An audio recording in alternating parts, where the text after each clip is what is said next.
ഇനി ഫൈസൽ മുസ്ലിയാർ പറയാണ്, അതുകൂടി ഒന്ന് കേൾക്കണം. KJUവിന്റെ കത്ത് കിട്ടില്ല എന്ന് ഞങ്ങൾക്ക് അതിന് ഉറപ്പാണ്. അതാ കണ്ടില്ലേ, KJUവിന്റെ കത്ത് കിട്ടൂല എന്ന് ഉറപ്പാണ്. അപ്പൊ പിന്നെ വാദപ്രതിവാദത്തിന് ഒഴിഞ്ഞു മാറാൻ എന്താ വഴി? KJUവിന്റെ കത്ത് കിട്ടണമെന്ന് പറയാ, KJUവിന്റെ കത്ത് കിട്ടണമെന്ന് പറയാ. അതെന്തായാലും കിട്ടൂല. കാരണം ഫൈസൽ മുസ്ലിയാർക്ക് അറിയാം, മൂപ്പര് കുറെ വാദപ്രതിവാദങ്ങളിൽ ഇരുന്ന ആളാണ്.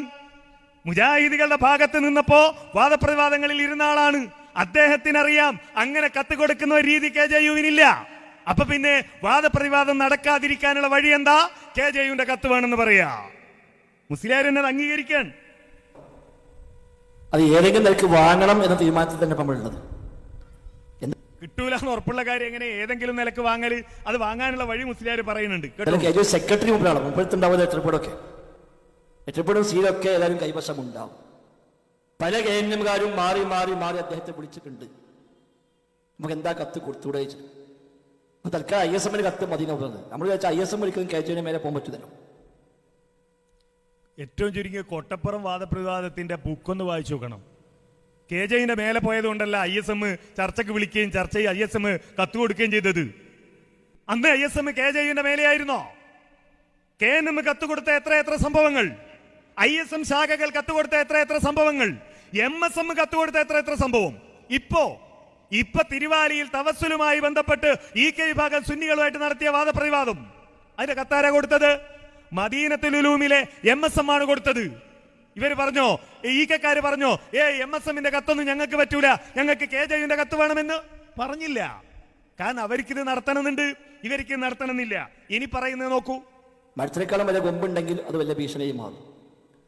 ഒരു KJU സെക്രട്ടറി വെല്ലുവിളിച്ചു, നമ്മുടെ പണ്ഡിത സഭയെയാണ് വെല്ലുവിളിച്ചത്. ഇനി വ്യക്തികൾ തമ്മിലല്ല. അതുതന്നെയാണ് കാലങ്ങളെ നമ്മൾ കാത്തുന്നത്. മറ്റു പലരും പലയിടത്തൊക്കെ ഇങ്ങനെ സോഷ്യൽ മീഡിയ വെല്ലുവിളിച്ചപ്പോഴും അന്ന് മൗനം പാലിച്ചത് അത് ഔദ്യോഗികമായി വരട്ടെന്ന് വയ്ക്കണം. അപ്പൊ അത് ഔദ്യോഗികമായി വന്നു. ഞാൻ രേഖ കൊടുത്തയച്ചാൽ മതി. സ്റ്റേജിൽ പരസ്യമായി വിളിക്കാമെങ്കിൽ എന്താ ഒരു എഴുതി കൊടുത്തയക്കാൻ എത്ര പ്രയാസം? അവിടെ കായക്കൂടെ നമ്പർ. അതാണ് നമ്മൾ ചോദിക്കുന്നത്. ഏറ്റെടുത്തല്ലോ, ഏറ്റെടുത്തത്. ഇനി ഏറ്റെടുത്ത കാര്യം അതിന്റെ മറ്റു കാര്യങ്ങൾ മുറക്ക് നടക്കുക എന്നതല്ലാതെ അതിന്റെ ഇടയിൽ എന്തിനൊരു കത്ത്? ഇനി കത്ത് വേണോ? കത്ത് നിർബന്ധമാണെങ്കിൽ ആരാവശ്യപ്പെടണം? ഇവരുടെ പണ്ഡിത സഭ ആവശ്യപ്പെടണ്ടേ? എന്താ പണ്ഡിത സഭ ആവശ്യപ്പെടാത്തത്? ഇത് കിട്ടൂല, ഇത് നടക്കരുത് എന്നിവർ തീരുമാനിച്ചു. എന്നിട്ട് മുസ്ലിയാരുടെ അനുയായികളുടെ ഉപദേശം എന്താ? ഉപദേശം അത് ഔദ്യോഗികമായി വരട്ടെന്ന് വയ്ക്കണം. അപ്പൊ അത് ഔദ്യോഗികമായി വന്നു. ഞാൻ രേഖ കൊടുത്തയച്ചാൽ മതി. സ്റ്റേജിൽ പരസ്യമായി വിളിക്കാമെങ്കിൽ എന്താ ഒരു എഴുതി കൊടുത്തയക്കാൻ എത്ര പ്രയാസം? അവിടെ കായക്കൂടെ നമ്പറുള്ളത് മുഴുവനും മൂപ്പർ ചോദിക്കാൻ നിങ്ങൾ എന്താ കൊടുക്കാത്തത്? ഞങ്ങൾ ഒരാഴ്ച കൂടി കാത്തിക്കും. അതിനിടയ്ക്ക് കിട്ടിയെങ്കിൽ ബാക്കി പണി നമുക്കറിയാം. ഇൻഷാ നമുക്ക് അപ്പം നോക്കാതെ. ഇൻഷാ അല്ലാഹ്. എന്നാ ബാക്കി പണി നമുക്ക് കാണാം. ഈ മന്ത്രവാദി പറഞ്ഞ വല്ല പണിയാവുമല്ലോ നിങ്ങൾക്ക് ചെയ്യാനുള്ളത്. വേറെന്ത് പണിയാ അല്ലേ? ചില വീടുകളിലൊക്കെ നടത്തിയെന്ന് പറഞ്ഞ പണിയാകും ചെയ്യാനുള്ളത്. എന്താ പറഞ്ഞത്? ഉസ്താദിന്റെ ഉപദേശാനുയായികൾ സ്വീകരിച്ചു കേട്ടോ. എന്ത്?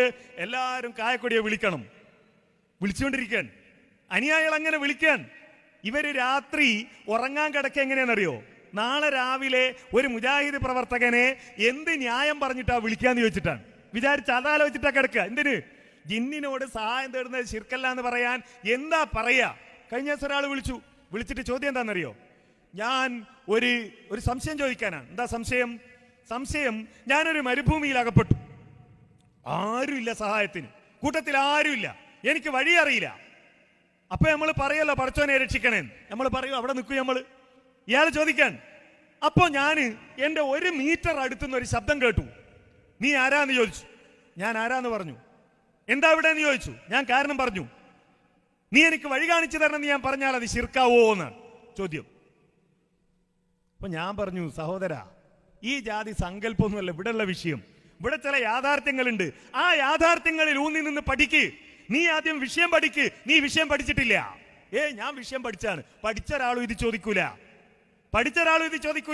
എന്ന് ഞാൻ പറഞ്ഞു. അപ്പൊ അയാൾ പറയാ, നിങ്ങൾക്ക് ശിർക്കറിയാത്തോണ്ടാണ്. ഞാൻ പറഞ്ഞു, നമുക്ക് ശിർക്കറിയില്ല, നിങ്ങൾക്കറിയാലോ, നമുക്കറിയില്ല എന്ന് പറഞ്ഞപ്പോ അത് റെക്കോർഡ് ചെയ്തിട്ട് പുറത്തിടാൻ,